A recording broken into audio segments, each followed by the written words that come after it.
Chapter 9. Persistence, the sustained effort necessary to induce faith. The eighth step toward riches. Persistence is an essential factor in the procedure of transmuting desire into its monetary equivalent. The basis of persistence is the power of will.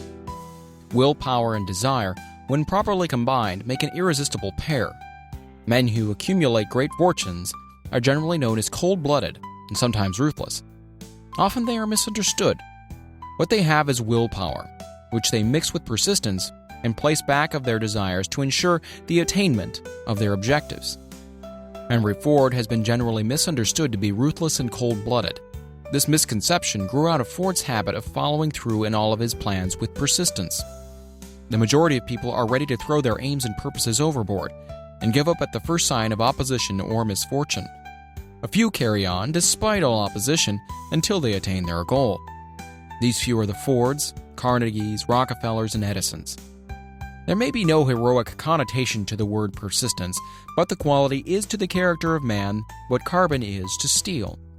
The building of a fortune generally involves the application of the entire 13 factors of this philosophy. These principles must be understood. They must be applied with persistence by all who accumulate money. If you are following this book with the intention of applying the knowledge it contains, your first test is to your persistence. Your first test as to your persistence will come when you begin to follow the 6 steps described in the second chapter. Unless you are one of the 2 out of every 100 who already have a definite goal at which you are aiming and a definite plan for its attainment, you may read the instructions and then pass on with your daily routine and never comply with those instructions. The author is checking you up at this point because lack of persistence is one of the major causes of failure.